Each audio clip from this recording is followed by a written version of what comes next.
નમસ્કાર મિત્રો, મારું નામ ક્રિશ્ચન સેસિલ. આજે આપણે જોવાના છે માઇક્રોસોફ્ટ ટીમમાં વિદ્યાર્થીઓ દ્વારા લોગિન કઈ રીતે કરી શકાય.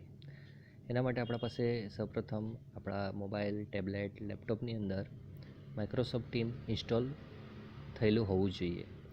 જો નહીં હોય તો આપણે પ્લે સ્ટોરમાં જઈને માઇક્રોસોફ્ટ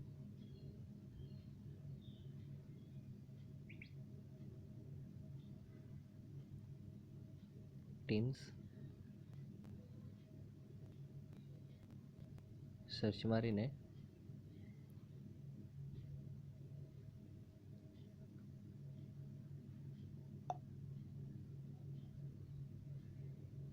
જોઈ શકો છો. આ રીતેનું એનું આઇકન છે. મારામાં અત્યારે ઇન્સ્ટોલ છે એટલા માટે ઓપનનો જ વિકલ્પ દેખાય છે, પણ જો તમારામાં ઇન્સ્ટોલ નહીં હોય તો તમે ત્યાં ઇન્સ્ટોલ કરી શકો છો. મારા પાસે છે ઓલરેડી, મેં ડાઉનલોડ કરી છે, એટલા માટે હું ઓપન પર ક્લિક કરીશ એટલે ઓપન થઈ જશે મારું. આ રીતે પહેલો જ વિન્ડો આવશે. ત્યાં તમને પૂછ્યું હશે એકાઉન્ટ જે તમને શાળા દ્વારા ફાળવવામાં આવ્યા છે એ જ તમારે ઉપયોગ કરવાનો છે અને એ જ નાખવાનું છે. જો એ નહીં હોય તો તમે પોતાનું બનાવીને નાખશો, એ લઈ લેશે, પણ તમે જે સ્કૂલમાં છો એ સ્કૂલમાં તમારું આઈડી બતાડશે નહીં. એટલા માટે જે તમને શાળા દ્વારા ફાળવવામાં આવ્યા છે એ જ એકાઉન્ટ આઈડીનો ઉપયોગ કરવો જરૂરી છે. ત્યાર પછી એકાઉન્ટ આઈડી નાખ્યા બાદ હું સાઇન ઇન કરીશ.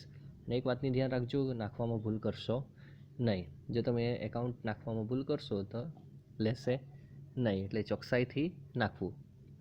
ત્યારબાદ મારા પાસે પાસવર્ડ પૂછશે, જે પાસવર્ડ તમને સ્કૂલ દ્વારા જ ફાળવવામાં આવ્યો છે એનાથી તમે લોગિન કરી શકો છો. સાઇન ઇન કરશો એટલે તમે લોગિન થઈ જશો. થોડોક સમય લેશે લોગિન થવા માટે, આપણે રાહ જોઈશું. તો આ છે એની લોગિન થયા બાદની વિન્ડો.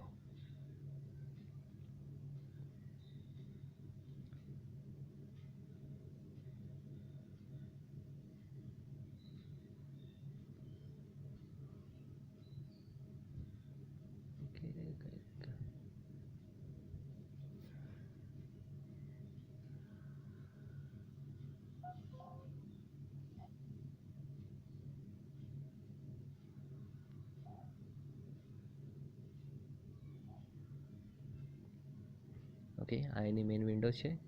હું નેક્સ્ટ કરીશ, કેટલીક માહિતી છે એના વિશે. નેક્સ્ટ ને ગોટ ઇટ.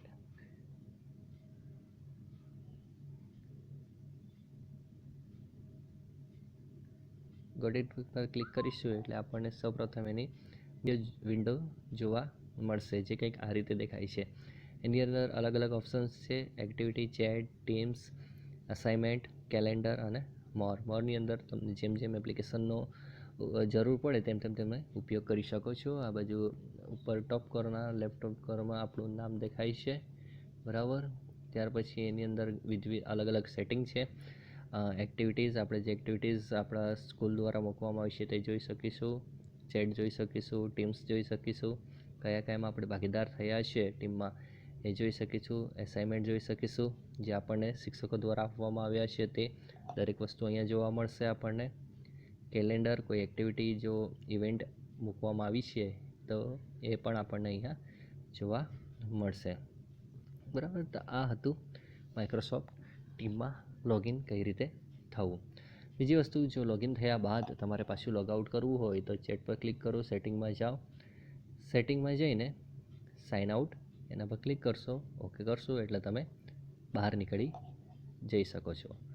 એટલે બીજા કોઈ આઈડીથી તમારે લોગિન થવું હોય તો તમે કરી શકો છો. આ વસ્તુ એટલા માટે કે કોઈક ઘરે બે બાળકો ભણતા હોય, બંને એક જ સ્માર્ટફોન હોય તો વારાફરતી લોગિન ને લોગઆઉટ કરીને કરી શકે છે.